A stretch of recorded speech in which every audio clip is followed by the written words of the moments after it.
잠시 기도하겠습니다. 하나님, 감사합니다. 저희들 사랑하시고 도와주셔서 말씀을 연구하는 자리에 있게 하시고, 말씀을 공부하고, 또 그 말씀을 이룰 수 있는 자리에 세워주셔서 감사합니다.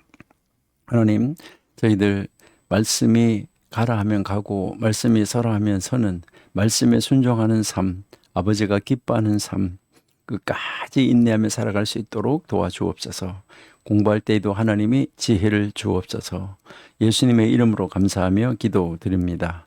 아멘. 예, 이제 계속해서 우리가 이제 수문을 이제 볼 차례인데요. 예, 여러분 이제 우리가 문 다시 한번 보도록 이렇게 하겠습니다. 예, 문 여기에서 우리가 한번 이렇게 보시면은 제일 먼저 우리가 양문, 양의 문, 그다음에 어문, 옛문 이렇게 내려와서 이제 골짜기 문, 그다음에 본문, 여기까지 우리가 지금 이제 지나서 이제 여기에 이제 샘문 이렇게 이야기를 하고 있죠, 그렇죠? 샘의 문, 그래서 물의 문 이렇게 그 이야기를 하는 여기 자리까지 지금 오게 이제 되었습니다. 여기에서 이제 우리가 계속 함께 우리가 이제 보면 이 샘문을 지나서 이제 여기까지 봤고 우리가 이제 이 수문 이제 이 수문으로 지금 올라가게 되는 이 자리를 우리가 이제 볼 수 있죠. 그러니까요. 지금 여러분이 이렇게 보시니까 여기에 북쪽 동쪽에서 여기에 북쪽 동쪽에서 시작해서 이제 서쪽으로 가서 다시 남쪽으로 내려와서 이제 동쪽으로 와서 동쪽에서 이제 쭉 지금 올라가고 있는 것이죠. 지금 여기에 수문에까지 이르렀다 하는 것을 우리가 이제 볼 수 있습니다. 네. 자, 그러면 이제 우리 여기에 수문 여기부터 우리가 이제 한번 보시니까요. 뭐 이제 기드론 그 계곡하고 올리브산을 이제 이게 기드론 계곡 올리브산을 마주보고 있는 이제 이 자리에 있는데 여기에서 이제 이 물을 운반하는 수로로 이제 그 사용이 되었던 물이 이렇게 들어가고 나가는 그 수로로 이제 사용되었던 문이다 하는 것을 우리가 알 수 있고요. 그럼 이제 이 동쪽 벽에 위치했던 문 바로 이게 동쪽 아까 우리가 올라가면서 이제 여기 북쪽 동쪽에서 서쪽으로 갔다가 남쪽으로 쭉 내려와서 이제 남쪽에서 이제 서쪽에서 동쪽으로 가서 이렇게 다시 이렇게 쭉 올라오는 바로 그 자리에 있는 것이죠. 그러니까 동쪽 벽에 위치해 있었고 여기에 이제 이 오벨이라는 이름은 이 문과 가까웠던 이 예루살렘 성전 그 주변 그 지역에서 이제 따온 그런 이름이다라고 우리가 볼 수 있고요. 바로 이 자리가 느헤미야와 관원들이 살고 있었던 바로 그 자리였었다 하는 거 이거 알 수가 있고 그다음에 드고아 사람들이 이 근처에서 일하고 있는 동안에 그들이 이곳을 보수하고 있었던 바로 그 자리구나 하는 것을 우리가 알 수 있습니다. 그러니까 두 절이니까 우리 한번 읽어보도록 하겠습니다.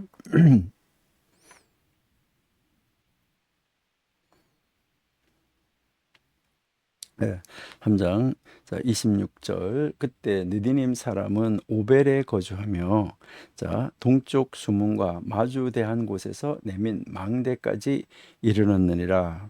그래서 그 다음은 드고아 사람들이 한 부분을 중수하여 내민 큰 망대와 마주대한 곳에서부터 오벨 성벽까지 이르렀다. 이렇게 해서 연결이 되어졌다 하는 것을 우리에게 가르쳐 주고 있다 하는 것이죠. 그 다음에 이제 28절은 마문인데 찾았으니까 먼저 한번 읽어보고 가죠. 마문. 마문 위로부터는 제사장들이 각각 자기 집과 마주대한 문을 중수하였다. 그러니까 여기에 이제 이 마문에서 보시면 이제 성전 바로 뒤 모리아산 동쪽에 있었던 문이 바로 마문이다 하는 거. 이것을 지금 우리에게 이제 가르쳐 주고 있잖아요. 그렇죠? 예, 이것도 한번 지도를 한번 보실까요? 예. 예. 여기에 이제 이 수문에서 이제 남쪽에서 북쪽으로 이렇게 올라가니까 여기에 이제 이 마문이 있었던 것을 우리가 알 수가 있죠. 예. 자, 그러면은 이제 이 마문 위부터는 이라고 이야기했는데 바로 이 마문은 어떤 문이냐? 말을 타고 들어가기 때문에 다른 문들보다는 아마 좀 문이 크지 않았을까 하는 것을 우리가 한번 생각해 볼 수 있어요. 그러니까 이제 이 다른 문보다는 좀 컸었다. 그러니까 말을 타고 들어가야 되기 때문에 다른 문들보다는 이제 좀 컸다라고 할 수가 있고요. 그다음에 이 왕의 마구간, 그러니까 왕의 마구간이 이 근처에 있었다. 이렇게 우리가 한번 생각해 볼 수가 있는데요. 이것은 열왕기하 열왕기하 11장 16절, 그다음에 역대하 23장 15절, 여기 우리가 한번 읽어보고 가는 것이 아마 좋을 것 같아요. 자, 한번 성경 한번 읽어보겠습니다. 열왕기하 11장 16절. 이에 그의 길을 열어주매 그가 왕궁의 말이 다니는 길로 가다가 거기서 죽임을 당하였다. 그러니까 왕궁의 말이 다니는 길, 바로 이것이 마문이었었다 하는 것을 우리에게 보여주는데요. 대하도 한번 보시면은 23장 15절, 이에 무리가 그에게 길을 열어주고 그가 왕궁 말문 어귀에 이를 때에 거기서 죽였다. 그러니까 그 왕문 거기에 이제 그 왕궁의 말문 말이 들어가는 문 거기에 이를 때 거기에서 죽였다. 이렇게 지금 이야기하는 거죠. 그리고요, 이 말문 이 근처에서 살았던 이 제사장들이 이 지역의 벽을 지금 맡아서 중수했었다 하는 것을 우리가 이제 알 수 있죠, 그렇죠? 예. 그다음 이제 동문인데, 이 동문은 이제 제일로 동쪽에 이제 있는 거죠, 그렇죠? 예, 여기 마문 위에 여기에 이제 이 동문, 여기 동문이 있었다 하는 것을 알 수 있죠. 그러니까 이것은 이 문이 바로 동쪽, 예, 이제 이 도성의 안쪽에 있는 이제 어떤 하나의 다른 문을 뜻하는 것일 수도 있다라고 이렇게 이야기를 하는데요. 이것은 우리가 사도행전 3장 2절에 미문이라고 이름이 불려졌던 성전 안쪽에 있는 문을 뜻하는 것인지, 그 문이 뭐 때로 어떤 문으로 있는지 이것은 분명하게 알 수 있는 가능성은 없다. 그러니까 근데 우리는 여기에서 이게 바로 이 사도행전 3장 2절에 미문이라고 불렸던 성전 안쪽에 있는 문이 아닐까 이렇게 보는 것이 좋겠다. 이렇게 이제 생각하시면 되고요. 그다음에 이제 한밑갑 문이 있는데 이것은 상인들의 집, 그래서 상인들의 집이라고 나와 있고 이 문의 위치는 아직 한 번도 발견된 적이 없어요. 그러니까 마문을 넘어서 있었다 하는 것을 우리가 알 수 있다 하는 것을 이제 우리가 볼 수가 있는데요. 그러니까 여기에서 이제 우리가 한번 이제 31절을 먼저 한번 보시고, 예. 예, 여기에 그 다음은 금장색 말기야의 한밑갓 문과 마주대한 부분을 정수하여 느디님 사람들과 상인들의 집에서부터 성 모퉁이 성루에 이르렀다. 이렇게 이야기하잖아요. 그렇죠? 예. 그러니까 여기에 이제 이 31절을 보니까 바로 이제 이것은 뭐 아직까지도 한 번도 이제 발견된 것은 없는데 바로 이 상인들의 집이라고 여기에 나와 있다는 거죠. 그러니까 이것은 먼 이제 그 남쪽에 있는 오벨에서 이제 이 사람들이 살았기 때문에 이제 이들이 여기서 지칭하는 것은 이곳에서 일하던 사람들이 바로 여기에 이제 이 느디님 사람을 말하는 것이다라고 볼 수 있어요. 그리고 당연히 상인들은 어디에 살아야 되냐면 상인들은 성전 가까이에서 살아야 돼요. 성전 가까운 곳에서 장사를 했기 때문에 바로 이 사람들을 바로 상인들의 집이다라고 칭한 것이 아닌가 이렇게 우리가 이제 볼 수 있어요. 그리고 이 문은 그러니까 아직까지 지금 현재까지 한 번도 발견된 적은 없는데 바로 마문 다음에 나온 것을 볼 때 그 위가 아닌가 이렇게 생각을 하는 것이죠. 그리고 이제 이 32절 우리가 한번 보시면 32절에 보시니까 성모퉁이 성루에서 양문까지는 금장색과 상인들이 중수하였으며 라고 이야기하잖아요. 그러니까 여기에 이 양문이 기록되어 있는 것은 바로 도성 성벽 재건을 위한 이 조사가 이제는 이제 이 조사가 다 완성이 되어졌다 하는 거 이것을 우리에게 보여주고 있다. 이렇게 이제 여러분이 생각하시면 되겠죠. 자, 그래서 이제 여기에서 이제 다시 한번 문을 이렇게 보시니까 자, 여기에 마문이 있고 그다음에 동문이 있고 그다음에 이제 여기 한밑간 문이 여기에 있었을 것이다라고 이야기를 하는 거죠. 그다음에 이제 여기가 이제 양문이 되니까 양문이 기록되어 있으니까 바로 요 양문, 동문 요 사이에 여기에 이제 이 한밑간 문이 있지 않았나 이렇게 우리가 생각하시면 되겠어요. 그러니까 이렇게 놓고 우리가 다시 한번 이렇게 보신다고 하면은 이제 여기가 이제 이 느헤미야가 걸어갔던 바로 다 너무나 많이 무너져 있어가지고 그 길을 갈 수가 없어가지고 걸어갔던 문이다. 이렇게 여러분들이 이제 보시면은 되겠죠. 예.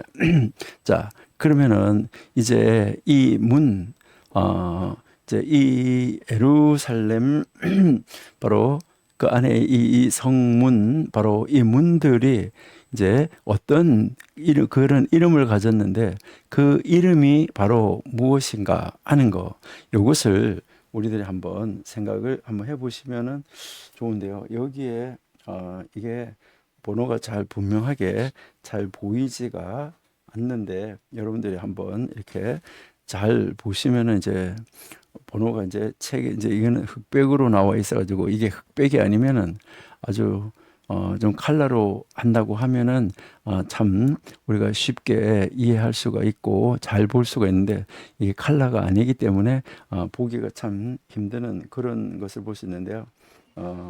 여러분들이 이제 잘 한번 살펴보시고 이제 성경 읽으면서 한번 이제 이 지도를 한번 잘 보시면은 이제 이 느헤미야 시대에 이 성문의 위치를 여러분들 한번 잘 보시면은 좋을 것 같아 이런 생각이 들어요.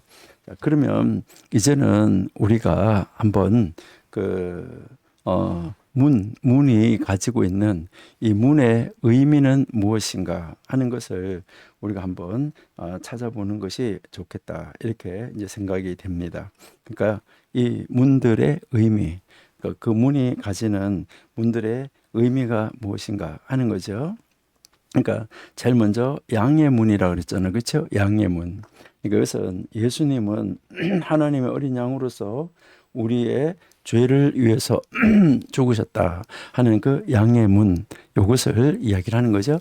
제물이 들어가는 그 문, 양의 문이었다. 그 다음에 수문, 어문, 이제 이 물고기 문이라는 거죠. 어문. 그래서 예수님은 이제 예수님을 따라오라고 제자들을 부르시는데 사람 낚는 어부가 되게 하리라라고 이제 예수님께서 말씀하신 것을 우리가 잘 알고 있습니다. 우리 고린도 후서 우리 한번 읽어보실까요? 고린도 후서 5장 17절.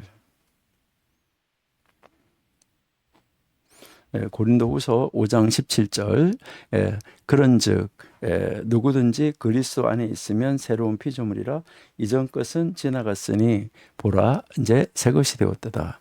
한 사람이 삶에서 예수 그리스도를 영접한다는 것은 옛 것은 지나가고 바로 새롭게 된 것 이것을 우리에게 보여주고 있다 하는 것이고요. 그 다음에 마태복음 2장을 한번 보실게요. 마가복음. 예, 마가복음.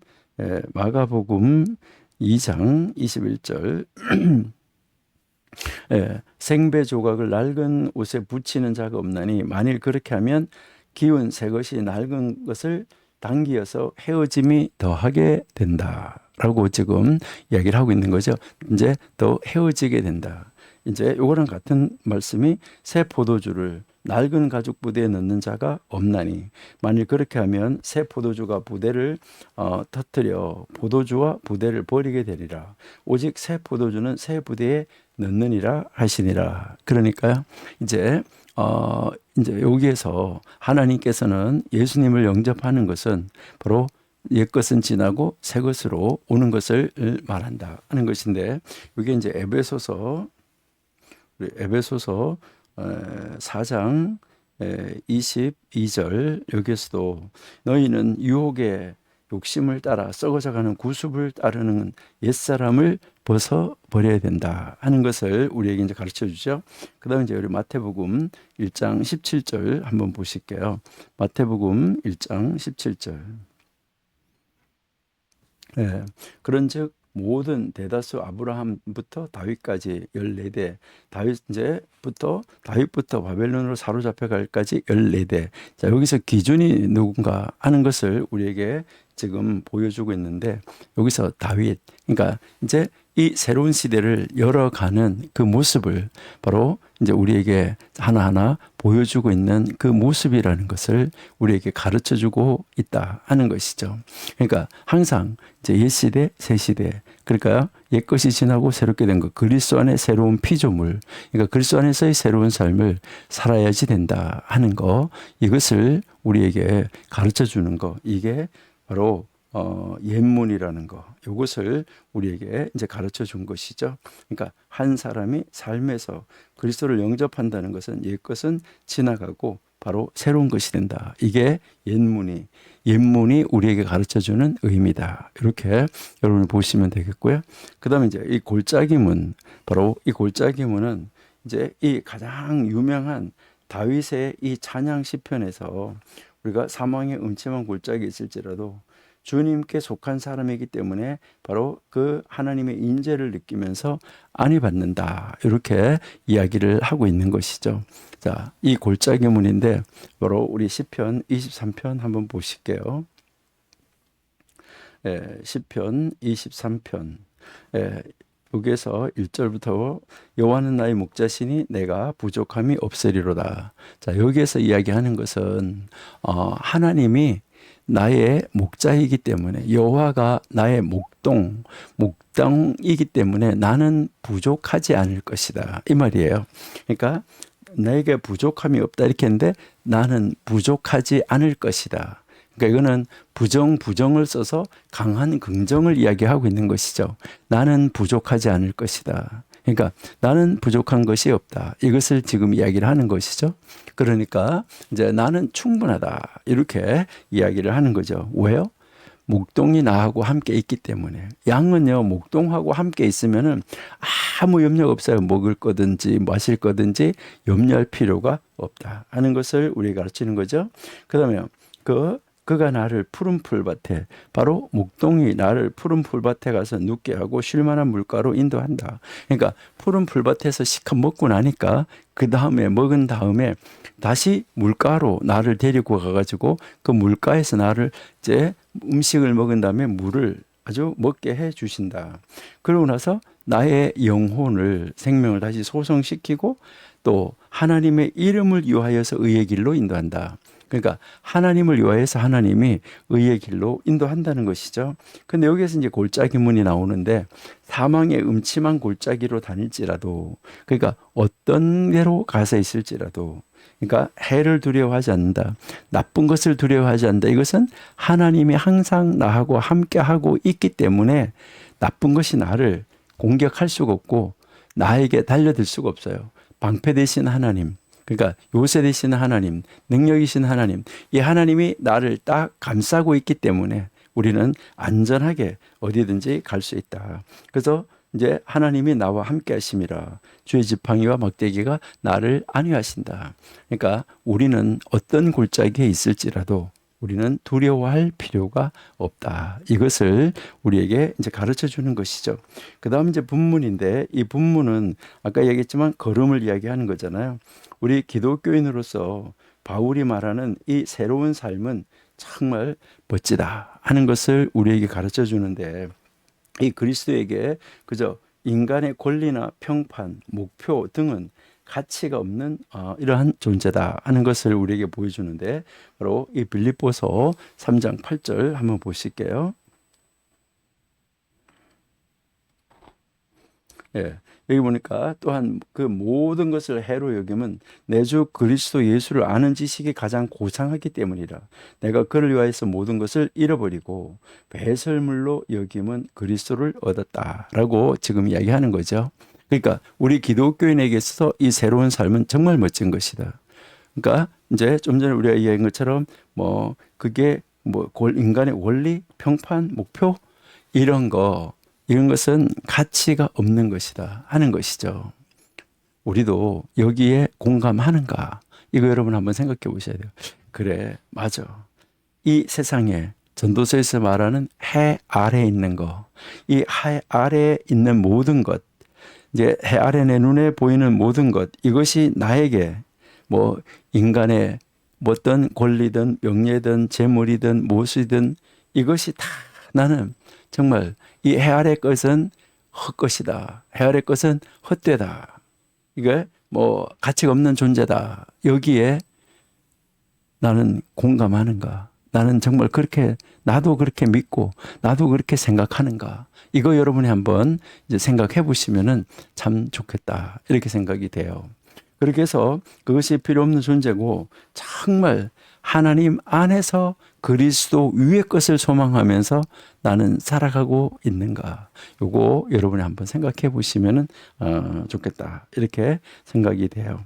그다음에 이제 이 샘문인데 이제 여기서 이것은 바로 이 영생이라는 선물과 함께 있을 뿐만 아니라 풍성한 삶에도 연관이 있다. 이 셈이라는 것은 굉장히 이제 중요하다 하는 것을 우리에게 가르쳐 주는 것이죠. 예, 우리 한번 성경 한번 보실게요. 계시록 21장 6절. 계시록 21장 6절. 자, 또 내게 말씀하시되 이루었도다. 나는 알파요 오메가요 처음과 마지막이라. 내가 생명수 샘물을 목마른 자에게 값없이 준다라고 지금 말씀하죠. 그렇죠? 예. 그러면 우리 신명기 8장 7절 한번 보실게요. 신명기 8장 7절. 내 하나님 여호와께서 너를 아름다운 땅에 이르게 하시나니 그곳은 골짜기든지 산지이든지 시내와 분천과 샘이 흐른다. 그러니까 시편 1편에서요. 이제 그 시냇가에 심은 나무, 바로 샘가에 심겨진 나무, 이것은 열매를 풍성하게 맺는다. 이것을 우리에게 이제 가르쳐 주고 있다. 이렇게 여러분이 보시면 되겠죠. 그다음에 8절도 한번 보세요. 밀과 보리와 소산지와 포도와 무화과의 석류와 감람나무와 꿀의 소산지라. 그다음에 내가 먹을 것에 모자람이 없고 내게 아무 부족함이 없는 땅이며 그 땅의 돌은 철이요 산에서는 동을 캘 것이라. 예? 내가 먹어서 배부르고 내 하나님 여호와께서 옥토를 내게 주셨으므로 말미암아 그를 찬송하리로다. 그러니까 여기에서 이제 이것은 영생이라는 그 선물과 연관이 되어 있다 하는 것을 우리에게 가르쳐주고 풍성한 삶과 연관이 되어져 있는 거예요. 이 샘의 샘문은요. 그다음 이제 수문, 물문. 예. 그다음에 이제 이 물문인데 이것은 물도 역시 우리에게 구원의 상징을 가르쳐주는 문이다 하는 것을 우리에게 보여주고 있는 것이죠. 이것도 이제 이 구원의 문인데, 그러니까 우리 기독교인으로서 살아가면서 다른 사람들에게 우리가 넘치도록 흘려보내는 이 복을 상징하는 거, 이게 물이다. 물론 물은 심판의 물도 있어요. 그런데 생명을 주는 근원, 여기에 그 물로 여기서 이야기하고 있다. 이렇게 여러분이 보시면 되겠어요. 자, 그래서 우리 먼저 이사야 한번 보실게요. 이사야 55장 1절.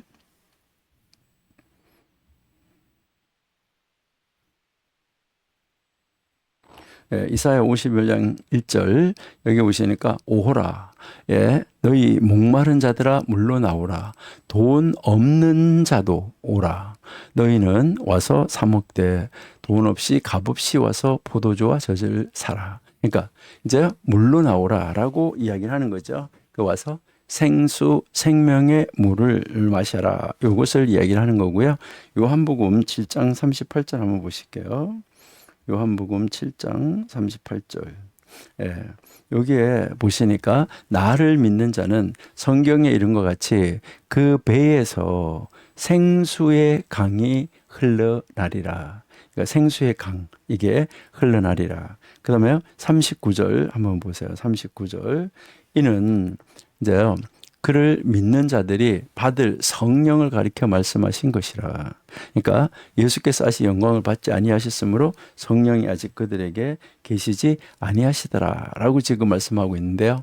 그러니까 결국 여기에서 말하는 이 수문, 이것은 구원의 상징이고, 그 다음에 우리 기독교인이 살아가면서 다른 사람들에게 많이 이렇게 우리가 그 통로가 돼서 이제 흘려 보내야 될 이 복을 상징하는 것이다. 그러니까 우리 기독교인이 이제 이 수문을 통해서 나가는 것처럼 내가 수문이 통해서 이 모든 이제 이 복을 다른 사람들에게 이제 그 흘려 보낼 수 있는 이런 사람이 되어야지 된다. 이것을 우리에게 이제 가르쳐 주는 것이죠.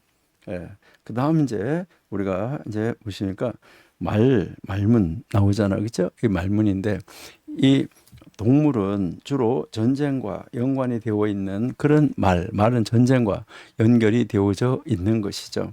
그래서 하나님의 진노 또 심판하고도 이제 이것은 연관이 되어 있다. 그러니까 주로 전쟁하고 연결이 되어져 있다는 것을 우리가 알 수가 있어요. 그럼 이제 이것을 우리 요한계시록 19장 11절 12절을 한번 보실게요.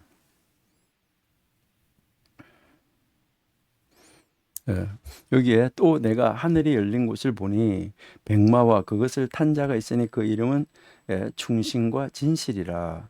그가 공의로 이제 심판하며 싸우더라.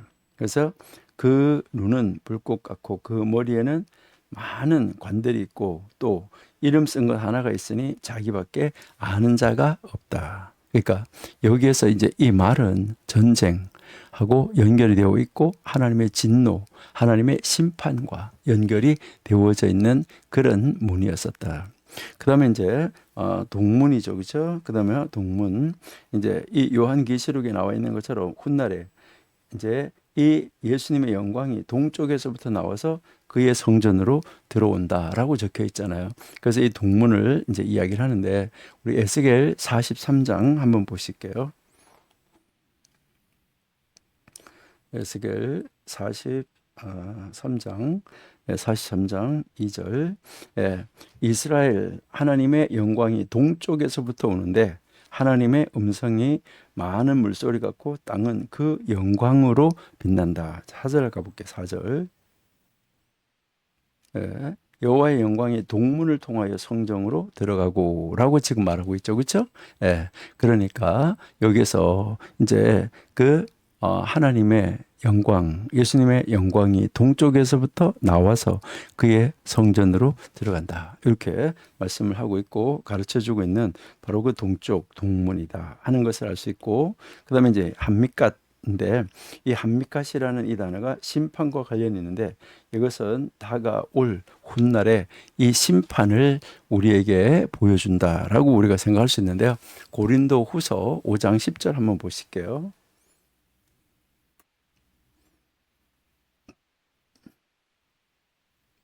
고린도후서 5장 10절에 이는 우리가 다 반드시 그리스도의 심판대 앞에 나타나게 되어 각각 선악간에 그 몸으로 행한 것을 받으려 함이라. 그러니까 이 한미갓 이 심판하고 관련이 돼서 앞으로 다가올 심판이 있어질 문, 이것을 우리에게 가르쳐 주고 있다 하는 것이죠. 계시록 14장 7절도 한번 보실게요. 자, 그가 큰 음성으로 이르되 하나님을 두려워하며 그에게 영광을 돌리라. 이는 그의 심판의 시간이 이르렀음이니 하늘과 땅과 바다 물들의 근원을 만드신 이를 경배하라 하더라라고 이야기하죠. 그러니까 베드로 후서 2장 4절도 한번 보실게요. 예. 여기에 하나님이 범죄한 천사들을 용서하지 아니하시고 지옥에 던져 어두운 구덩이에 두어 심판 때까지 지키게 했다. 예. 이것은 지금 다 이 한미간문은 무엇과 연결되어 있냐면 바로 심판하고 관련이 있다.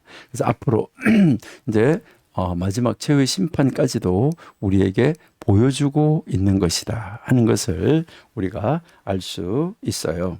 자, 그래서 여기서 이제 10개의 문이 이제 등장을 하고, 그러니까 아까 여기 어떤 분이 아주 숙제를 잘 하셨는데 문이 12개가 있다라고 이야기를 했는데, 여기에 지금 느헤미야가 중수한 문은 10개였었어요. 그러니까 나머지 이제 2개의 문이 더 있었다 하는 거, 이것을 우리에게 가르쳐 주는데, 나머지 그 2개의 문은 바로 뭔가요?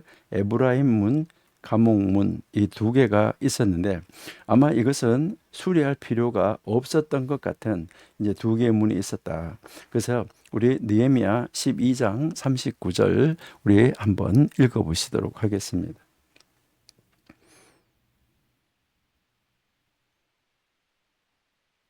예. 에브라임 문 위로 옛문 어문 하늘 망대 한메아 망대를 지나 양문에 이르러 감옥문에 멈춤에라고 이야기하잖아요. 그렇죠? 자, 그러니까 지금 여기 보시니까 이제 옛문 그다음에 어문 나왔잖아요. 그렇죠? 그러니까 옛문 어문. 그러니까 옛문 바로 옛문 어디라는 거예요? 에브라임 문 위로 옛문이 있었다. 이렇게 이야기를 하죠. 그다음에 옛문, 그 다음에 어문, 그 다음에 하나를 망대, 한매 망대를 지나서 양문에 이르러 감옥문에 멈췄다. 이렇게 지금 이야기하고 있는 것을 우리가 볼 수 있잖아요. 그렇죠? 예. 그러니까요. 이제 요 말씀에서 보니까 문 2개가 더 있었다 하는 것을 우리가 확실하게 알 수가 있어요. 그래서 이제 이 예루살렘에 총 12개의 문, 이제 이 예루살렘 도성에 12개의 문이 있었다 하는 것이죠. 그러니까요. 예수님이 다시 올 때하고 관련이 있는 새 예루살렘에 12개의 문이 있다는 것을 우리가 발견하면 참 충격이 아닐 수가 없겠죠. 그렇죠? 예, 뭐 우리가 여기 12개의 예루살렘 도성의 문이 있는데 여기에 이제 예수님이 다시 올 날에 관련되어져 있는 새 예루살렘에 12개의 문이 있다. 자, 요한계시록 21장 12절 한번 읽어볼게요.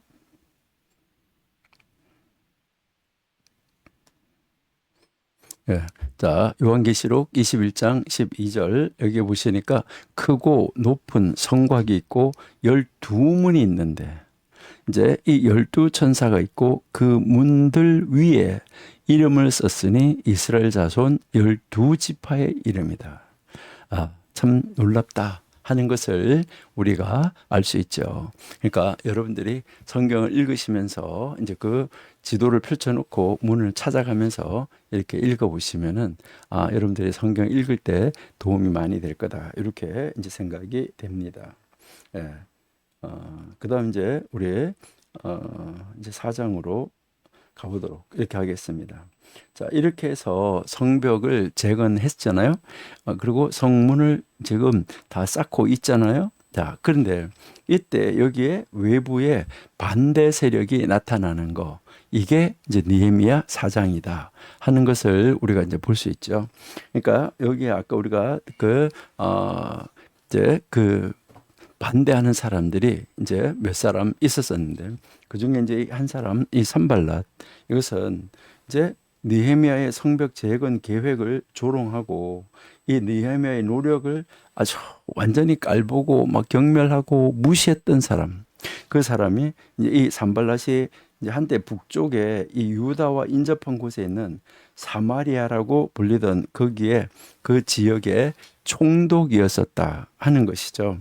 이제 원래는 이제 이 사울, 다윗, 솔로몬 통치 때까지는 북쪽 이스라엘, 남쪽 유다가 한 나라였었던 것, 이것은 우리가 잘 알고 있잖아요. 잘 알고 있는데 원래 이 두 나라 근데 이것이 이제 두 나라로 이제 나누어지게 됐다 하는 것은 뭐 우리가 다 아는 사실이죠. 그러니까 이제 여기에서도 이제 이것은 또 스룹바벨 시대에 와서는 아주 심한 경쟁 의식이 막 서로가 경쟁하는 의식이 막 아주 격에 달했었어요. 아주 얼마나 막 달아올랐었는지 몰라요. 스룹바벨 시대 때. 예, 우리 에스라 4장 1절에서 6절 우리 한번 보시도록 할게요.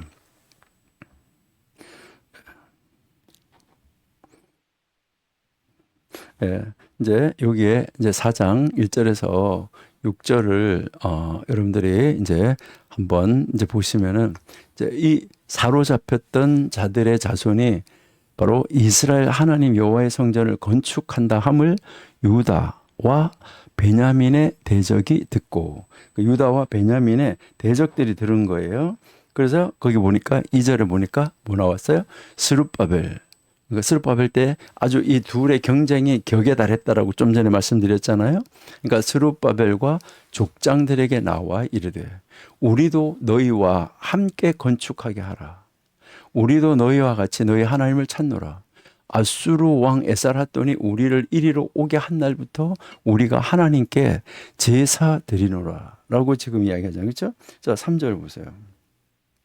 자, 3절 보시니까 스룹바벨과 예수아와 기타 이스라엘 족장들이 이르되 우리 하나님의 성전을 건축하는데 너희는 우리와 상관이 없다. 바사 왕 고레스가 우리에게 명령하신 대로 우리가 이스라엘 하나님 여호와를 위하여 홀로 건축하리라 하였다.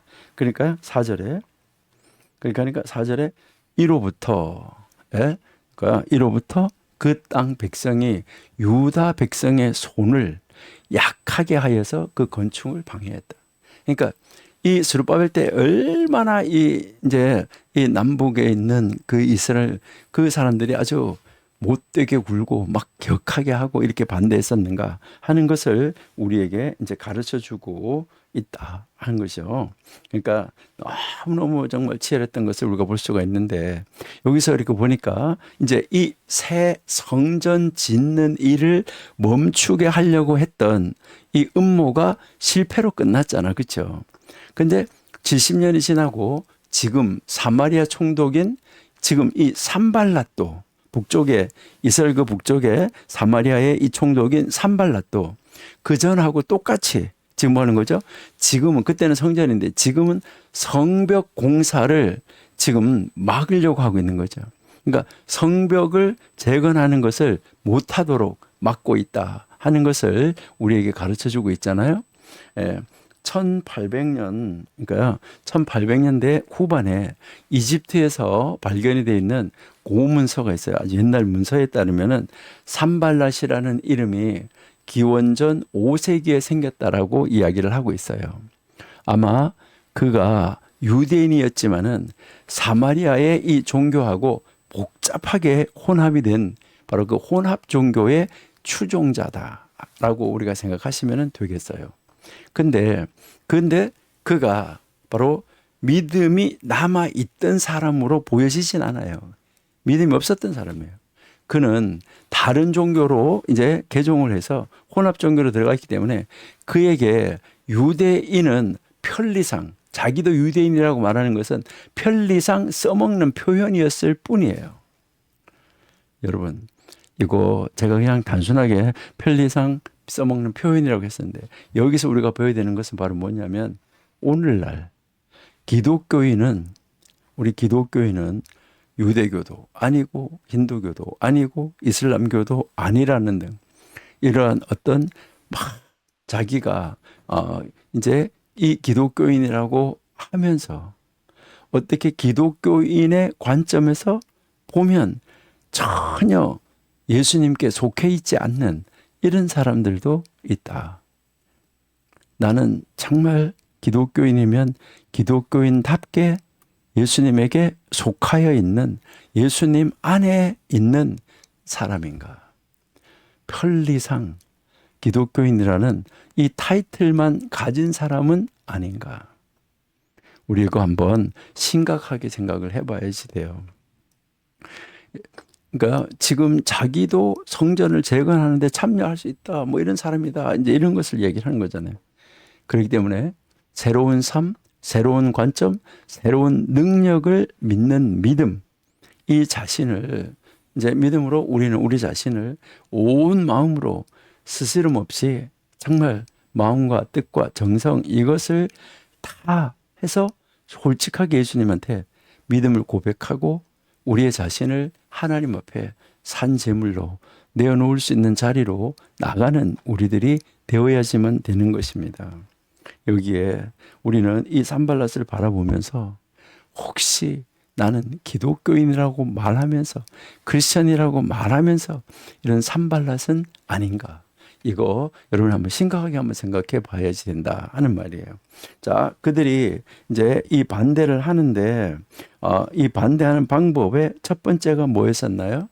이들이 이제 이 반대하는데 성전을 건축하는 것을 반대하고 있는데 이 반대하는 방법이 이 첫 번째가 뭐냐? 조롱이었었다 하는 것을 우리에게 가르쳐 주는 거죠. 그러니까 4장 1절에서 6절에서 이것을 우리에게 보여주는 것이죠.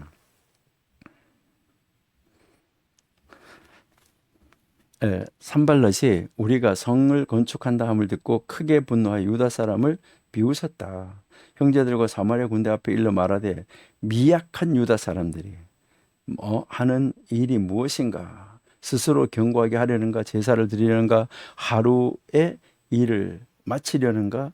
불탄 돌 흙무더기에서 다시 일으키려는가 하고 그래서 암몬 사람 도비아는 또 곁에 있다가 그 산발랏 곁에 있다가 그들이 건축하는 돌 성벽은 여우가 올라가도 곧 무너진다. 야, 뭐 이거 진짜 엄청난 비난이죠. 우리 하나님이여 들으시옵소서. 우리가 업신여김을 당하나이다. 원하건대 그들이 욕하는 것을 자기들의 머리에 돌리사 노략거리가 되어 이방에 사로잡히게 해달라. 이렇게 지금 기도하고 있는 거죠. 그러니까 여기에 이제 주 앞에서 그들의 악담을 덮어두지 마시며 근데 그들의 죄를 도말하지 마옵소서. 그들이 건축하는 자 앞에서 주를 노하시게 하였습니다 라고 이제 기도한 거죠. 그리고 이에 우리가 성을 건축하여 전부가 연결되고 높이가 절반에 이르렀으니 이는 백성이 마음 들여 일을 하였습니다. 이렇게 해서 계속해서 진행되고 있는 것을 우리에게 가르쳐 주고 있잖아요. 자, 이렇게 해서 여기 4장 1절에서 6절까지 그들이 이제 이 공사를 중단시키려고 하는데 그 중단시키려고 하는 그 방법이 바로 뭐예요? 그 방법이 바로 뭐냐면 조롱하는 것이었었다 하는 것을 우리에게 가르쳐 주죠. 그래서 이 산발랏은 그러니까 진정한 유대인이 아니다라는 것. 그래서 이것은 재건 사업을 방해하는 것으로 이제 분명하게 나타나고 있다 하는 것을 볼 수 있어요.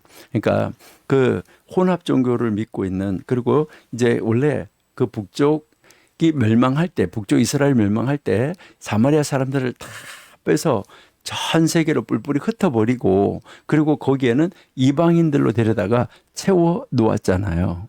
그래서 거기는 개 도시라고 이렇게까지 이야기하는 개들의 도시라고요.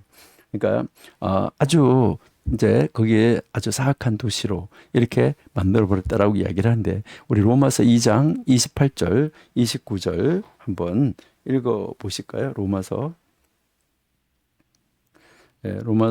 2장 28절 무릇 표면적 유대인이 아니요 표면적 육신의 할례가 아니라 그러니까 오직 이면적 유대인이 유대인이며 할례는 마음에 할지니 영에 있고 율법 조문에 있지 아니한 것이라. 그 칭찬이 사람에게서 아니요 다만 하나님에게서 난다. 이것을 이야기를 하고 있는 거죠. 표면적 유대인이 아니에요. 그러니까 참 안타까운 이 모습을 볼 수 있는데 그래서 그는 화가 났고 그는 붕괴했고 그는 유대인을 향해서 지금 뭐 하고 있는 거죠? 엄청나게 조롱하는 이 모습을 우리에게 지금 가르쳐주고 있는 것이죠. 이렇게 이 미약한 사람들이 뭘 하려는가? 그런다고 그들이 더 강해지느냐? 그걸 한다고 더 강해지느냐? 그런 희생이 무슨 유익이 있느냐?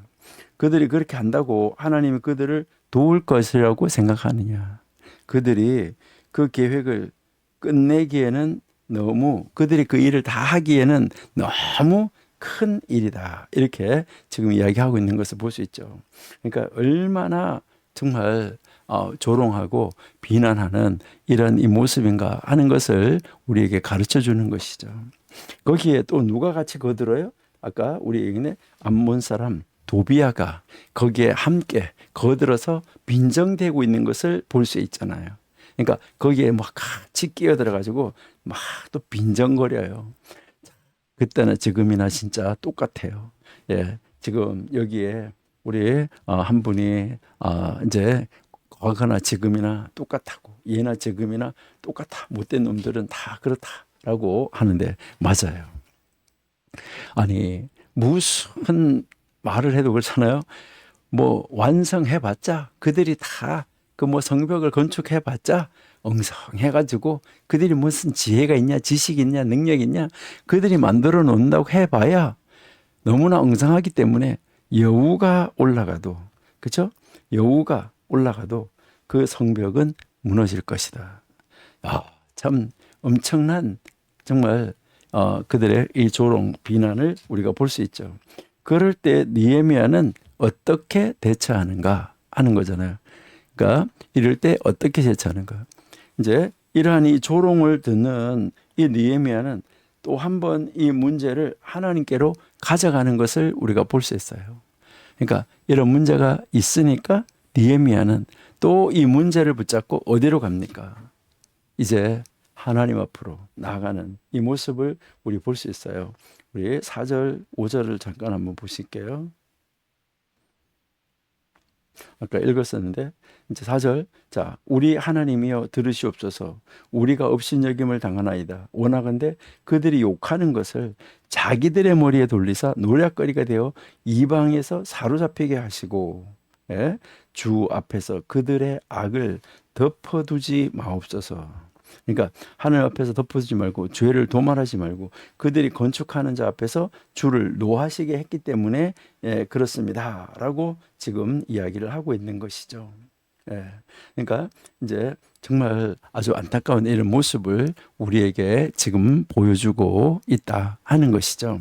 자, 여기에서 보니까 또 사마리아 이 사마리아 사람들은 하나님과 그의 백성들을 조롱하는 거잖아요.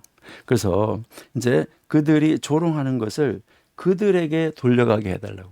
그러니까 그들이 조롱하는 모습, 그들이 입을 열어서 이제 하나님의 백성을 조롱한 그런 그 모습 그대로 그들에게 돌아가게 하나님이 만들어 달라. 이렇게 지금 이야기하고 있는 것을 우리가 볼 수 있죠. 그래서 이 보복에 관한 구약법에 근거해가지고 이 기도는 다윗이 그의 적을 하나님께 맡기는 다윗의 기도를 우리로 하여금 연상하게 할 수도 있다 하는 것을 우리에게 지금 보여주고 있어요. 자, 먼저 우리 출애굽기 21장 23절에서 26절을 먼저 한번 보실게요.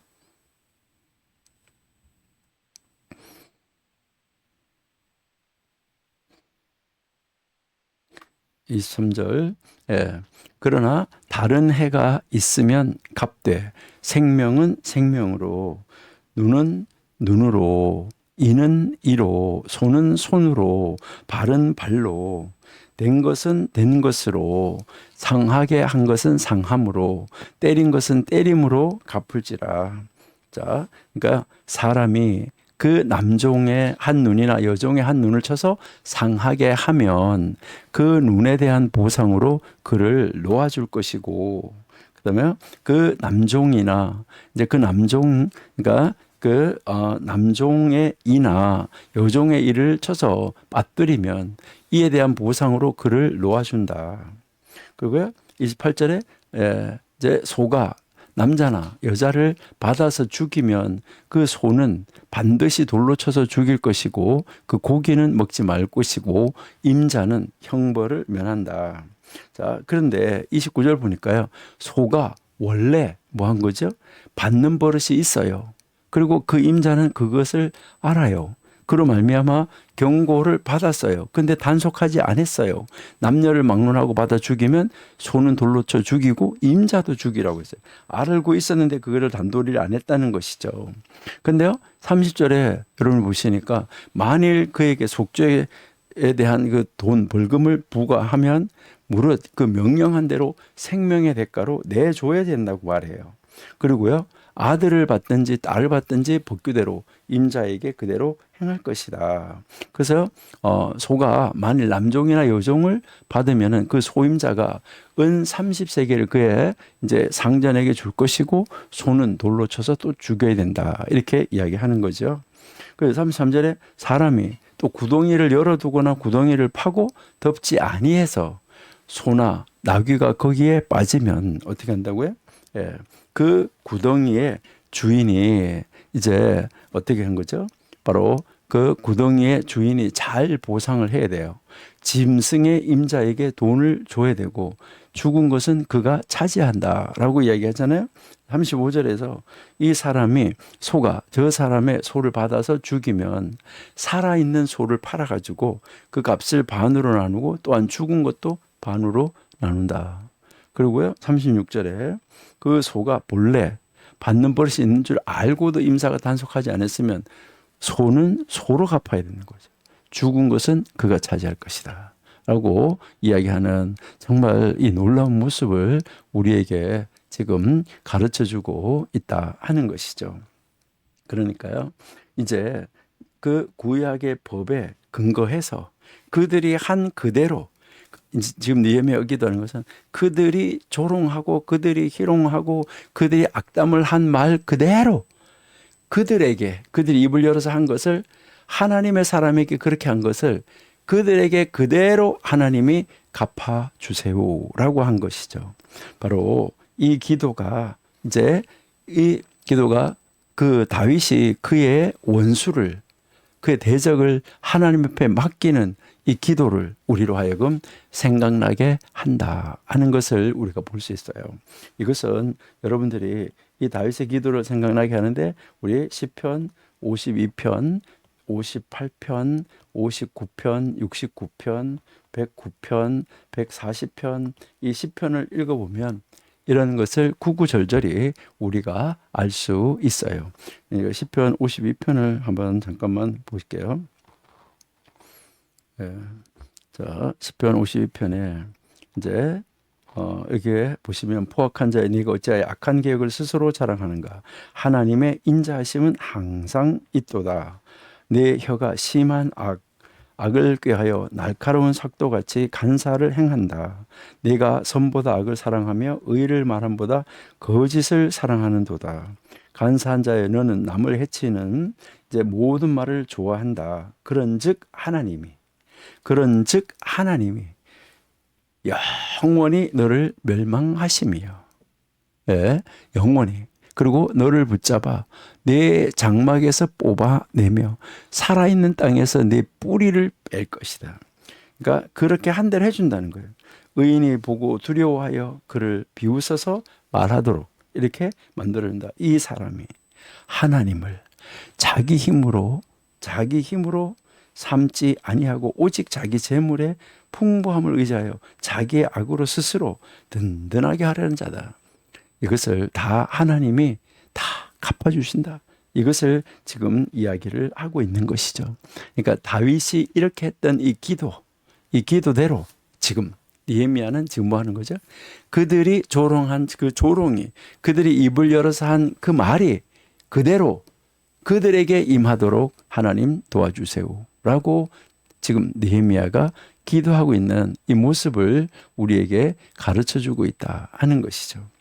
지금 우리 크리스천 시대에도 성령님의 임재와 뉴에이지 시대가 왔는데 우리 보면 이 그리스도를 아는 사람이라면 그들의 적을 사랑하고 그들을 위해서 기도하고 그들의 저주를 축복으로 우리는 돌려 나갈 수 있어야지 된다 하는 것인데 여기서 여러분들이 마태복음 읽어보시면은 눈은 눈으로 이는 이로 갚으라고 하였다는 말을 너희들이 다 들었다. 구약 성경에서 한번 보실까요? 네, 마태복음 5장 38절.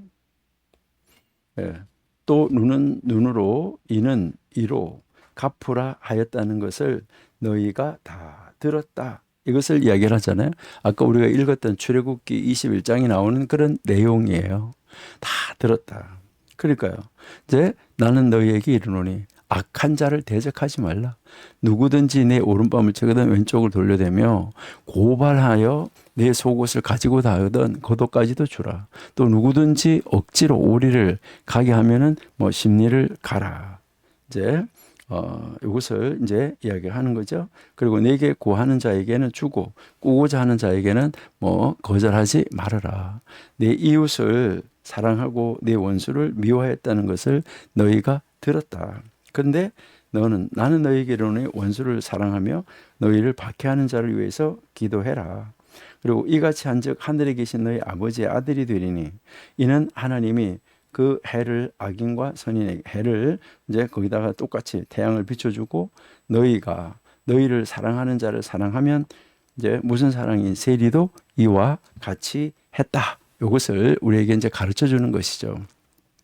그러니까 여기에서 지금 우리 크리스찬은 지금 현대를 사는 크리스찬들은 원수까지도 사랑해야지 된다. 이것을 우리는 확장시켜서 이제 해석을 할 수 있고 확장시켜서 우리는 배울 수 있어야 되는데요. 그래서 우리는 이제 하나님 저들이 돌아서서 하나님 앞으로 나올 수 있도록 만들어 주세요. 이렇게 기도하는 이제 성령님의 임재가 우리에게 임할 수 있으면은 더 좋겠다. 그러나 느헤미야 시대에는 정말 하나님 앞에 지금 어쩔 수 없어요. 이렇게 기도하는 것이 저들이 한 그대로 저들에게 돌아가게 해주세요. 그렇게 해서 정말 이 하나님의 역사를 방해하는 그 성령 방해하는 이런 죄는 지금 현대에도 다 무너지고 있어요. 우리는 정말 하나님 앞에 우리가 바르게 세움을 입어야지 된다 하는 것을 우리가 알 수 있고요. 그리고요, 사마리아 사람들의 이 조롱, 비아냥거림에도 불구하고 지금 여기서 보면 이 벽이 다 완성될 때까지 계획했던 대로 멈추지 않고 일을 다 하고 있는 것을 볼 수 있어요. 그러니까 여기에서 여러분을 보니까 백성이 마음 들여서 일을 했다. 이게 참 중요한 말이죠. 그러니까 백성들이 다 마음을 들여서 일을 했다라고 이야기를 하는데 느헤미야가 기도했고 다 이에 우리가 성읍을 건축하며 전부가 연결되고 높이의 절반이 일어났느니 이는 백성이 마음 들여 일을 했다라고 이야기를 하는 것이죠. 그러니까요, 이제 여기에서 이 백성들의 마음이 여기에 하나님의 사역에 있었다는 거예요. 여러분, 우리들도 머리로 내 행동으로 하는 거 굉장히 중요하죠. 행위해야 돼요. 그러니까 항상 모든 것 다 중요한데 여기서 중요한 것은 마음이 있어야 행위가 나올 수 있어요. 마음이 있어야 행함으로 표현되어질 수가 있어요. 그러니까 이 모든 백성들에게 바로 이런 마음이 있었다. 이것을 하려고 하는 마음이 있었다는 거예요. 여러분, 우리에게도 하나님의 일을 하려고 하는 마음이 내 안에 있는가? 이게 중요한 거예요. 그러니까 하나님의 일을 하려고 하는 내 마음이 내 마음 안에 있어야 우리가 하나님의 일을 이룰 수가 있다. 이것을 우리에게 가르쳐 주는 거고요. 그다음에 이런 놀라운 정신력이 없다고 하면 방해물들이 점점 늘어가는 상황에 있는 이 계획은 그게 뭐든지 잘 수행되지 않을 것이다. 그러니까 방해 공작이 점점 더 커지고 있고 이 방해하려고 하는 세력이 점점 더 늘어나고 있는 이런 상황에서 정말 이 계획이 잘 수행되지 않을 수 있다는 것이죠. 여기에서 이 백성들의 정신력은 느헤미야의 통찰력 있는 리더십의 덕분이다. 그 느헤미야가 그렇게 이제 했기 때문이다라는 것을 우리에게 이제 가르쳐 주고 있는 것이죠. 그러니까 이 백성들의 이 정신력, 이것은 바로 어디서 나온 것이냐? 바로 이제 이 느헤미야의 통찰력과 느헤미야의 리더십 때문이다 하는 것을 우리가 알 수가 있는데요. 느헤미야는 분명 이제 이 하나님의 이 기업, 하나님의 일, 하나님이 이 주시는 이제 그 일은 하나님의 축복 가운데 이 일이 완성되어질 수 있다는 것을 믿고 그 백성들에게 그렇게 이야기를 한 것이죠. 그래서 이제 하나님이 이 모든 일은 형통하게 하실 것이다 라고 하나님이 하신다, 우리가 하는 게 아니다 라고 느헤미야는 이미 이제 이 통찰력 있는 이 지도자로서 그 느헤미야는 그 리더십을 가지고 이것을 백성들에게 이미 말을 했잖아요. 한번 볼까요? 느헤미야 우리 2장 20절 한번 보실게요. 2장 20절, 2장 20절을 우리 한번 보시도록 하겠습니다.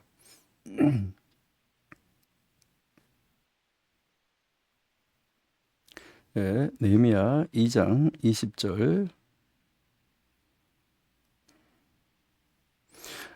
내가 그들에게 대답하여 이르되 하늘의 하나님이 우리를 형통하게 하시리니 그의 종들인 우리가 일어나 건축하려니와 오직 너희에게는 예루살렘에서 아무 기업도 없고 권리도 없고 기억되는 바도 없다 하였느니라. 그러니까 하늘에 계신 하나님께서 우리를 형통하게 하시리라 라고 이미 말씀을 했죠. 그러니까요, 이제 하나님 앞에서 이미 이 모든 일을 만들어 주셨다 하는 것을 우리에게 지금 보여주고 있는 이 놀라운 말씀을 우리가 이제 볼 수 있는 거죠. 그러니까 이제 여기에서 우리에게 지금 하는 것은 무엇을 말하냐면 이제 그 마음을 들여라고 아까 이야기했잖아요. 이 마음을 들여라는 말 우리가 뭐라고 그랬죠? 이게 일을 할 마음, 그러니까 일을 하려고 하는 마음, 이게 중요한 거예요. 여러분, 여기에서 지금 현대를 사는 우리에게도 지금 우리나라, 우리 민족에게 중차대한 역사적인 사명이 주어졌는데 여기에서도 우리에게 뭐가 있어야 되는 거죠? 일을 할 마음이 있어야 돼요. 일할 이 마음, 일을 하려고 하는 마음을 들여 일을 한다는데 일하려고 하는 이 마음이 오늘날 하나님의 사람들에게 진짜 필요하다 하는 거예요. 여러분, 우리가 기독교인으로서 이제 이 다른 사람들에게 정말 하나님의 일을 하려고 하는 마음을 심어주는 거, 그에게 동기를 부여해 주는 거, 느헤미야가 동기를 부여해 줬던 것처럼 그에게 동기를 부여해 주는 거, 이거 정말 어려운 일이에요.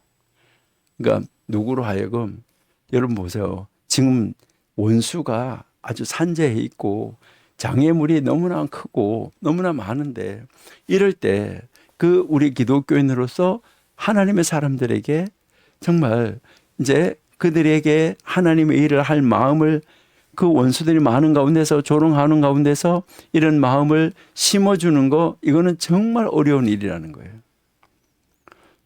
정말 이제 이런 이 사람들이 뒤따르고 있는, 바로 따라가고 있는 이 기독교 지도자가 얼마나 기쁜 마음이 있을까. 그러니까 느헤미야가 그렇게 했을 때 일할 마음을 가지고 그들이 전체 다 마음을 들여서 일할 마음을 가지고 백성이 일을 하려고 달려들었을 때 이 지도자는, 느헤미야는 얼마나 마음이 기뻤을까 하는 거, 이것을 우리가 알 수 있다 하는 것이죠. 그러니까 이제 이게 완성될 것이다. 그러니까 이 벽하고 이 문, 성벽과 성문은 완성될 것이다. 그러니까 반드시 다시 세워져야 된다 하는 거, 이 동기부여하고 거기를 해야 되겠다라는, 일을 해야 되겠다라는 이 마음이 있어야 된다 하는 것이죠. 지금 이제 우리가 하나님을 이제 정말로 의지한다고 하면 어떤 장애물이 있다고 하더라도 하나님이 하나님의 일을 이루어 가신다 하는 것을 우리에게 가르쳐 주는 것이죠. 우리는 하나님의 이 역사 지금도 일어나고 있다. 우리가 지금 계속해서 이야기하는 거지만 우리 마음의 성전, 마음의 성벽, 이것이 어떻게 될 것인가. 이 정말 큰 성벽, 이 여러 개의 이 성문을 완성하기 위해서 여러분과 나, 우리 모든 기독교인에게는 무엇이 필요한 거예요? 결단이 필요한 거예요. 우리 마음에 무너진 성벽을 다시 세우기 위해서, 우리 마음에 완전히 불타버린 성문, 그 문들을 다시 세우기 위해서 우리에게는 정말 아주 엄청난 결단, 이것을 하나님의 일을 이루어야 되겠다라는, 일을 해야 되겠다라는 이 결단, 이 마음이 필요하다는 거예요. 우리 하나하나, 한 사람 한 사람이 일할 마음이 있다고 하면 기쁨으로 이 시대에 우리는 하나님의 성전에, 하나님의 그 도성의 성벽과 성문을 재건시킬 수 있고 완성시킬 수 있어요. 우리 다 이 시대의 이 시대적인 사명을 감당해내는 여러분들이 될 수 있기를 바랍니다. 그리고 다른 사람들에게 예수 그리스도를 나타낼 때 우리는 어떤 방법을 선택할 것인가? 그들에게 일할 마음을 주려고 하고 그들을 격려할 때 우리는 어떻게 해야 되는가? 말다툼이나 마음의 상처, 자신의 권리, 이것을 주장하면은 안 돼요. 그렇게 되면은 이제 이 벽이 무너질 수밖에 없어요. 여러분, 우리가 나는 무너진 것이 없다라고 생각할 수도 있지만 부모, 자식, 친구, 동료 이 사이에 깨어진 성벽, 깨어진 문 많이 있을 수 있어요. 여러분, 이것을 우리가 완성해 갈 수 있는, 정말 이것을 일을 해야 되겠다고 할 수 있는 일할 마음이 필요해요. 그러면은 이러한 이 개인적인 이 모든 관계들은 이 관계의 벽, 관계의 문, 이것이 다 정상적으로 회복이 되어질 수가 있을 것입니다. 우리 정말 이 세상에 어떤 희롱, 조롱 이런 것이 우리를 향하여서 달려든다고 하더라도 여러분, 하나님 앞에서 이 모든 장애물을 극복하고 나아가고 이길 수 있는 일할 마음 우리에게 필요하다 하는 것입니다. 그 다음 이제 우리가 보시면은 이제 이 4장 7절에서 23절에서는 이들이 음모를 꾸며요. 그러니까 무엇을 하다가 안 되니까 뭐 하게 되는 거죠? 음모를 꾸밀 수밖에 없겠죠. 이들의 이 음모가요, 얼마나 적극적인지 몰라요. 이 예루살렘의 이 성전을 건축하는 건축자들에게, 성벽을 건축하는 이 건축자들에게, 그 문을 다는 그 건축자들에게 이 보내는 이 조롱, 비웃음이 별로 효과가 없었잖아요. 앞에서 아이고 여우가 올라가도 무너진다 뭐잖아 이렇게 하는 그 비웃음이 효과가 없었어요. 효과를 보지 못했잖아요. 이들이 일할 마음을 가지고 담대하게 일을 하는데 달려드니까 효과가 없어요. 그러니까 어떻게 하는 거죠? 이 반대편에 있는 이 원수들은 뭐 하는 거죠? 다른 방법을 찾은 거예요. 다른 방법을 찾았는데 그 다른 방법이 바로 뭐예요? 음모예요. 음모를 꾸며가지고 이제 그들을, 그 건축을, 그들이 하려고 하는 그 역사를 멈추게 하려고 하는 거죠. 행사를 이루지 못하게 하려고 하는 거죠. 여기에 아라비아, 암몬, 아스돗 사람들과 함께 이제 다 연합을 해서 무력으로 그 일을 그르치고 중단하려고 하는 이런 계획을 세우는 것이죠. 이런 의 음모를 꾸미고 있다 하는 것을 우리가 볼 수 있잖아요. 자, 4장 7절, 8절 한번 보실게요.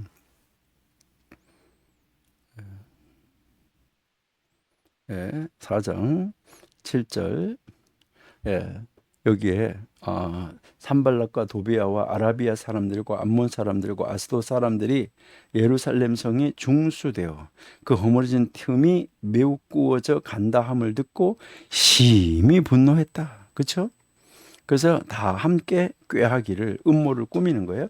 예루살렘으로 가서 치고 그곳을 요란하게 하자 하기로라고 지금 이야기하잖아요. 참 안타깝죠. 그러니까요, 이렇게 그런 아주 또 계획을 세워가지고 지금 치고 들어오려고 하는 이 모습을 우리에게 가르쳐 주는 것이죠. 여기에 대해서 이 느헤미야가 어떻게 대처하고 있습니까? 지금 이 느헤미야가 이제 대처하는 것은, 느헤미야는 이러한 이 사실을 두고 제일 먼저, 또 앞에서도 그랬지만 항상 무엇으로? 기도로 대처해요. 첫 번째는 이제 기도로 대처하고, 두 번째는 24시간 주야로 경비를 세워서 방비하는 것을 우리가 볼 수 있어요. 자, 그러면 이제 여기에 이렇게 해서 다 치자 이래 하니까 9절에 4장 9절에서 뭐라 그러냐? 우리가 우리 하나님께 기도하며 하나님께 기도했어요. 그들로 말미암아 파수꾼을 두어 주야로 방비하자. 기도하면서 또 이것도 또 조치를 취하자. 이렇게 이야기하는 것을 우리에게 보여주고 있는 것이죠. 그러니까요, 요즘에 오늘날 우리 기독교인에게 있어서도 항상 최고로 필요한 것은 뭐예요? 가장 중요한 것은 뭐예요? 기도예요. 그러는데 요즘에 많은 사람들이 일을 이루는 데 있어서 기도를 뭐 하는 거예요? 하지 않아요. 그리고요, 또 기도하고 또 준비를 이루어야 되는데 이거를 하지 않는다는 거예요. 무슨 일이 있으면은 어디 가서 누굴 찾아가서 어떻게 부탁을 해야 될까? 이렇게 생각하지. 무슨 일이 딱 일어나면 먼저 기도해야지. 이렇게 생각하지 않는다는 거예요. 이게 너무너무 안타까운 거예요. 그러니까 기도하고 준비하는 거, 이게 굉장히 필요하다는 거예요. 그러니까 하나님이 함께 해 주셔야 되는 거잖아요. 그러니까 지혜, 하나님 앞에 지혜를 구하고 하나님 앞에 힘을 구하는 거죠. 그러니까 하나님이 힘이 되어 주셔야 되는 거예요. 하나님이 힘이 되어 주셔야 막을 수가 있잖아요. 하나님이 지혜를 주셔야 모든 일을 이룰 수가 있잖아요. 그러니까 지금 하나님 앞에 지혜와 힘, 이 힘을 구하는 기도를 해야 되는데 이 지혜와 그 힘을 구하는 기도가 없이 계획을 실행하는 거, 이거는 자기의 힘으로 하겠다는 것인데요. 그렇게 해서 완성할 수가 없어요. 혹시 완성되었다고 하더라도 그것은 좋은 결과물로 평가받을 수가 없어요. 요한복음 15장 5절 여러분 잘 아시는데 한번 볼게요. 요한복음 15장 5절. 자, 나는 포도나무요 너희는 가지라. 그가 내 안에 내가 그 안에 거하면 사람이 열매를 많이 맺나니 나를 떠나서는 너희가 아무것도 할 수 없다. 여러분, 예수님과 함께 하지 않으면, 하나님과 함께 하지 않으면, 이 말은 하나님이 우리와 함께 하지 않으면 그 무엇도 할 수가 없고 했다고 하더라도 가치가 없습니다. 이게 참 안타까운 것이다 하는 것을 우리가 잘 알고 있지만은 실천하기는 참 힘들다 하는 것을 볼 수가 있는데요. 우리는 어떤 일을 이루는 데서 우리의 힘으로 하려고 하지 않고 지금 우리의 능력, 내가 가지고 있는 이 능력, 그리고 내가 가지고 있는 소질, 재주죠. 그다음에 내가 가지고 있는 은사, 나의 은사, 하나님 준 거 말고 이 은사에 근거하지 않는 거 아무 효과가 없어요. 그러니까요, 이제 정말 하나님께서 우리에게 주신 것 아닌 거, 이것은 아무 의미가 없어요. 그래서 우리는 기도해야 되는 거죠. 그렇다고 그래서 이제 뭐 이렇게 손에 딱 걷어붙이고 일을 해야 될 때도 있어요. 그러니까 항상 뭐 해야 되는 거죠? 기도와 준비, 이대로 하나님의 말씀대로 나가는 거, 이것은 항상 같이 가야지 된다 하는 것이죠. 여러분 한번 보세요. 홍해가 있었잖아요. 이스라엘 백성이 이집트에서 출애굽해서 나왔어요. 출애굽에서 나와서 지금 홍해 앞에 섰어요. 이랬을 때 얼마나 원망이 심했습니까? 지금 그 백성들도 그렇지만은 뒤에 또 따라오는 이집트 군대가 있었잖아요. 그러니까 여기에서 이제 우리가 보면 이제 홍해가 큰 장애물이 가로막고 있었잖아요. 엄청난 장애물이죠. 건널 수 없는 장애물, 해결할 수 없는 장애물. 그 장애물이 딱 막고 있는 장애물 앞에 서 있는 모세, 하나님 앞에 기도했잖아요. 하나님 앞에 기도하니까 그때 하나님 뭐라고 그랬어요? 한번 읽어보실까요? 출애굽기 14장 15절. 여호와께서 모세에게 이르시되 너는 어찌하여 내게 부르짖느냐? 이스라엘 자손에게 명령하여 앞으로 나아가게 하고 어찌하여 내게 부르짖느냐? 이스라엘 자손에게 명령하여 앞으로 나가게 하라 라고 말씀하잖아요. 여러분, 여기서 우리에게 중요한 건 뭐예요? 기도하고 준비했으면 그 장애물이 어떤 장애물이 있더라도 발을 옮기라는 거예요. 밀고 나가라는 거예요. 실행하라는 거예요. 여러분, 실행하면, 발을 옮기면, 여러분들이 요단강을 건널 때도 발이 닿자마자 여러분 역사는 나타나는 것이죠. 여러분, 기도하고 기도했으면 기도만 하지 말고 이제 뭐 하라는 거죠? 기도했으니까 하고 뒷짐짓고 있지 말고 기도만 하는 게 아니라 기도한 대로 밀고 나가야 되는 거, 앞으로 나가라는 거죠. 이집트 군대들이 다가오고 있었기 때문에 이제 뭐 할 때가 된 거예요? 장애물을 밟으라는 거예요. 그러면 하나님이 장애물을 처리하신다는 거예요. 그러니까 움직일 때가 왔다. 이것을 이야기를 하는 거죠. 여러분, 요단강을 건널 때나 여리고 성 무너뜨릴 때나 아이성을 무너뜨릴 때나 마찬가지예요. 우리 기독교인으로 우리가 하나님을 섬김에 있어서도 무릎을 꿇고 기도하는 것과 일어나서 일하는 것, 이것이 항상 밸런스를 맞추어서 가야지 돼요. 기도만 하고 그냥 여러분 한번 생각해요. 기도하고 감나무 밑에 가서 감 떨어져라 하고 입 딱 벌리고 있으면 됩니까? 그렇게 하면은요, 그 감이요, 입으로 안 떨어지고요, 코에 탁 떨어지고 코가 막혀서 죽을 수도 있어요. 숨이 막혀가지고. 여러분, 우리 정말 이 느헤미야를 공부하면서 어떻게 되는가? 기도하고 준비했으면 바로 실행으로. 장애물이 있으면은 장애물이 있는 곳을 발로 밟는 순간 하나님이 장애물을 해결하시는 것이죠. 이것을 잘하는 사람 바로 누구예요? 느헤미야가 이제 예방책을 딱 제시하는 거잖아요. 느헤미야가 이제 이 예방책을 제시하는데 보세요. 사마리아 사람들의 이 공격을 대비해서 뭐 하죠? 경비를 탁 세우잖아요. 느헤미야는 또 다른 이 예방책을 취하는 것을 볼 수가 있어요. 제일 먼저 어떻게 했습니까? 자, 12절 우리 한번 볼게요.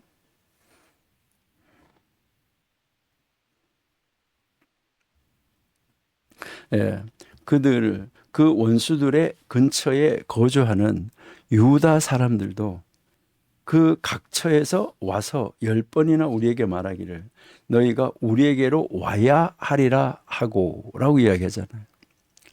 그러니까 이거 참 안타까운 게 도성가에 사는 유대인들이 그들의 집에 올 공격이 무섭다고 한 거죠.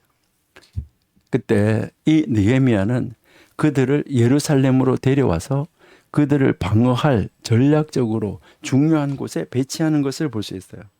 내가 성벽 뒤에 낮고 넓은 곳에 백성이 그들의 종족을 따라 칼과 창과 활을 가지고 서 있게 했다라고 이야기하잖아요. 그렇죠? 그러니까 여기에 이제 그 전략적으로 중요한 곳에 배치를 하는 것이죠.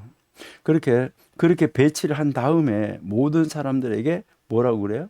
주를 기억하라 라고 말하면서 여기에서 그들에게 용기를 북돋아 주면서 성벽과 성문 공사를 재개해 나가는 것을 우리에게 보여주고 있어요. 14절 15절 보세요. 놀랍죠? 내가 돌아본 후에 일어나서 귀족들과 민장들과 남은 백성에게 말하기를 너희는 그들을 두려워하지 말고 지극히 크시고 두려우신 주를 기억하고 너희 형제와 자녀와 아내와 집을 위하여 싸우라 하였느니라. 예. 그러니까 우리의 대적이 우리가 그들의 의도를 눈치챘다 함을 드러내라. 하나님이 그들의 꾀를 패하셨다. 하나님이 딱 정리해 주셨다. 우리가 다 성에 돌아와서 각각 일을 하였다. 하나님이 처리해 준 거예요. 그들의 꾀가 무산시켜 그들이 그 일하는 것이 그렇게 되지 않도록 만들어 주셨다 하는 것을 우리에게 지금 가르쳐 주고 있는 것이죠. 이렇게 해서 이 느헤미야가 뛰어난 전략을 세우는 것을 우리가 볼 수 있잖아요. 그러니까 그 수하 사람들을 절반은 일할 사람으로 절반은 경배하는 사람으로 나누어서 세우는 거, 이게 이제 16절 상반절이잖아요.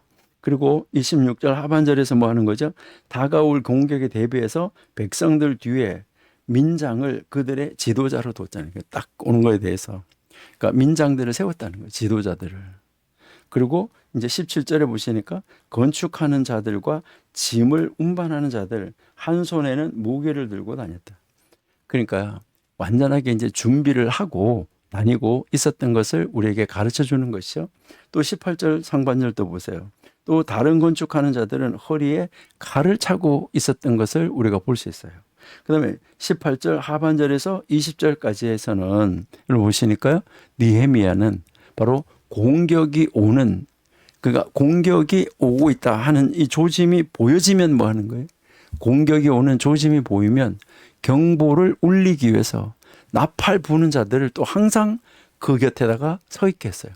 그래서 이 이제 원수들이 온다는 걸 알리면은 탁 놓고 바로 칼 들고 나가서 뭐 해야 되는 거예요? 싸우도록 이렇게 만들었었다 하는 것이죠. 그러니까 바로 이 21절 22절을 보면 이러한 이 계획들은 체계적으로 세워진 것이다. 하나님 앞에 지혜를 구하고 하나님 앞에 기도함으로 말미암아 하나님이 그들에게 이제 이러한 그 지혜를 주고 느헤미야에게 지혜를 줘서 이렇게 계획을 철저하게 세워가지고 준비하고 방비하도록 만들어 줬다는 것이죠.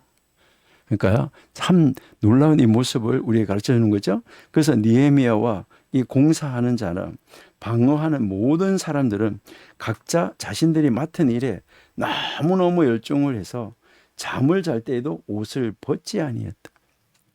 목욕할 때만 옷을 벗었다. 이렇게 이야기하고 있어요. 우리 22절, 23절 한번 읽어보실까요?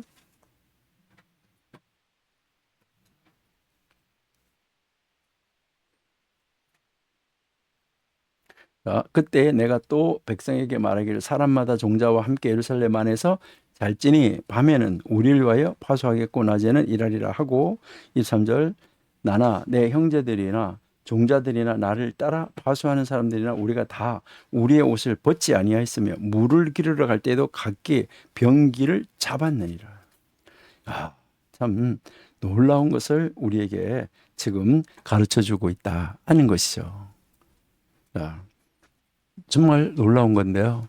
여기에 이러한 이 계획을 세운 것을 보면은 느헤미야는요, 참 이제 뛰어난 이런 지도자가 있었고 정말 하나님의 사람이었었다 하는 것을 우리에게 가르쳐 주고 있어요. 어떻게 보면 느헤미야는 고린도전서 14장 40절의 말씀을 이미 알고 있었던 것처럼 우리가 느껴져요. 우리 고린도전서 14장 40절 한번 보실까요?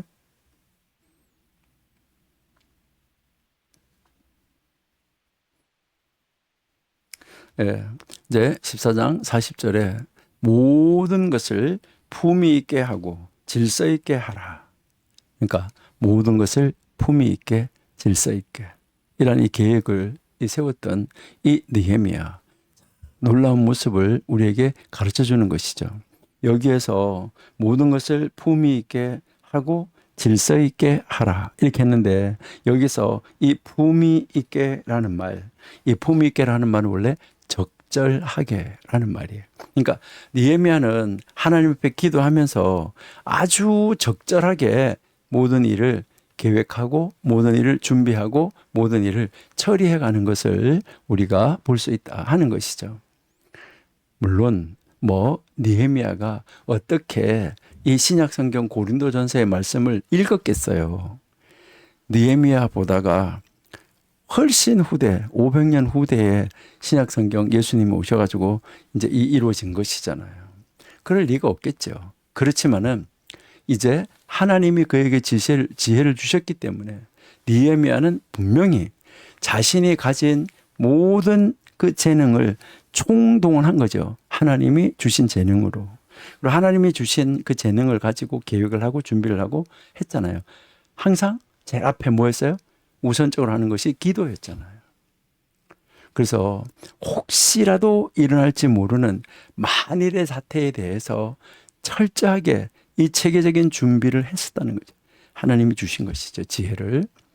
그래서요. 모든 일을 적절하게 그리고 모든 일을 질서 있게 이렇게 처리해 나가는 정말 이 놀라운 이 지도자의 모습을 우리가 알 수 있다 하는 거죠.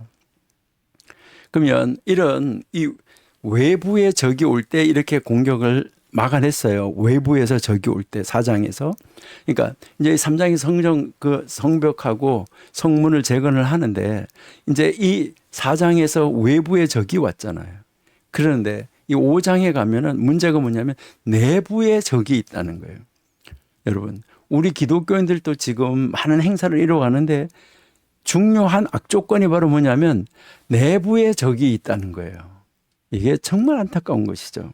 이 내부의 적, 바로 고리대금업자가 나오는데 이제 느헤미야 5장 1절에서 8절인데 교재 가지고 계시는 분은 이게 2가 아니라 5자로 5장으로 고치시면 좋겠어요. 그러니까 이제 이 정말 느헤미야하고 이 느헤미야를 따르는 그것도 지도자들, 느헤미야를 따르는 그 백성들이 정말 이 느헤미야가 철저하게 짠 이 절차대로 계획대로 이 성벽 재건 공사가 착착착착 진행이 되고 또 아주 다양한 외부의 이 공격이 아주 빈번하게 있었잖아요. 그러니까 그렇게 공격의 위협이 있지만은 그 기간 동안에 백성들이 일하려고 하는 마음을 가지고 이 백성들이 일하는 사이에 무슨 문제가 생겨요? 내부에서도 역시 또 지도자 층에서도 문제가 있었던 것이다. 문제가 나타나기 시작했다는 거죠.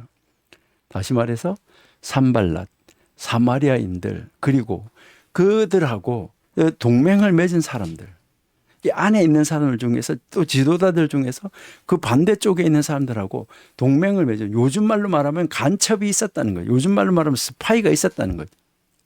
그들 때문에 지금 골치 아픈 것. 그래서 도성 내부에 심각한 위협이 지금 다가오고 있었고 그 심각한 위협이 지금 느헤미야가 이 성전 건축을 하려고 하는 것을 가로막아 나가고 있었던 이 모습, 안타까운 모습을 우리가 볼 수 있는 거죠. 그래서 이게 5장 1절에서 8절까지가 내부의 적, 이 고리대금의 이제 이 문제인데 거기서 특별히 1절에서 5절까지 같은 데서는 보시면은 그 시대에 성벽과 성문 공사를 계속하고 있던 이 백성들을 보면은 그들은 고리대금 업자에 있었던 일부 유대인들에게 돈과 음식을 빌려야지만 됐었다 하는 것을 우리에게 지금 이제 가르쳐 주고 있는 거죠. 그러니까요. 여기에서 이제 보면 이것은 자신이 가진 밭, 포도원, 그리고 집을 담보로 맡겨가지고 그들에게서 돈을 빌려서 쓰지 않으면 안 됐었다 하는 거 이것을 가르쳐 주는 거죠. 근데다가 또 설상가상으로 가뭄으로 인해 가지고 문제가 더 복잡해진 것으로 나와요. 자, 5장 3절을 한번 보실게요. 어떤 사람은 말하기를 우리가 바깥 포도원과 집이라도 저당 잡히고 이 흉년의 곡식을 얻자 하고 그러니까 그 일을 하다가 보니까 또 그렇게 해서 또 거기다가 엎친 데 덮친 격으로 뭐 가뭄까지 들었다. 이것을 이야기를 하는 거죠. 그래서 그들이 가족을 위해서 구한 음식에도 뭐가 또 붙은 거 세금을 갖다 붙였다는 거죠. 이거 정말 안타까운 모습을 볼 수 있어요. 이처럼 감당하기 힘든 이 모든 의무를 이제 마주하게 됐던 것이죠. 그래서 일부 사람들은 그들의 자녀들을 빚갚음의 대상으로 내어주거나 노예로 팔아야 할 그럴 지경에까지 이르게 됐었다. 자, 이렇게 어려운 지경에 대하니까 이 어려움을 이용해 먹는 이 나쁜 사람들이 있었다는 거죠. 이 어려움을 이용해 먹는 아주 그 나쁜 사람들 정말 얼마나 나쁜가 하는 거 이것을 우리에게 가르쳐주고 있잖아요. 이 내부의 적 고리대금 이것이 얼마나 심각한 문제였었던가. 여러분 외부의 적을 막고 나니까 언제나 내부의 적이 와요. 여러분들이 발람발락의 문제에서도 그 외부에서 하려고 하니까 문제를 해결이 안 됐었는데 근데 아무리 그 이스라엘 백성들을 저주하려고 해도 안 됐잖아요. 그랬는데 이제 결국은 내부 안에서 음란의 문제로 백성들이 많이 죽게 되는 것을 볼 수 있잖아요. 여러분, 우리 내부도 참 중요하다. 여러분, 우리 내부 안에서 정말 하나님을 따르는 사람들이 많아야 되는 것이지. 자, 이 내부 안에서 하나님의 일을 방해하고 그 외부에 있는 사람들하고 연결해가지고 간첩이 되어지는 이런 사람들 참 문제다 하는 거죠. 우리 이런 사람들도 하나님의 지혜로 바르게 볼 수 있고 그런 사람들을 바르게 잘라내야 되는데, 우리 다음번에 느헤미야가 이런 사람들에게 어떻게 대응하는가 하는 것을 다음 주에 살펴보도록 하겠습니다. 기도하겠습니다. 하나님 감사합니다. 사랑하시는 은혜 가운데 우리를 도우시고 하나님이 원하시고 기뻐하시는 자리로 나아가는 우리가 될 수 있도록 도우시며, 우리도 하나님의 일을 이루는데 기도하고 준비하고 실행할 때에 우리 앞에 어떤 장애물이 오더라도 두려워하지 않고 발을 내딛고 하나님과 더불어 함께 나아가는 자가 될 수 있도록 도와주옵소서. 또한 우리 안에 있는 내부의 적들, 내 마음 안에 있는 내부의 의심들, 이런 것들도 하나님이 완전하게 해결해 주셔서 진실로 온전하게 마음을 믿고 하나님의 일을 이루는 자리로 나가는 하나님의 백성들 다 되게 해 주옵소서. 예수님의 이름으로 감사하며 기도드립니다. 아멘.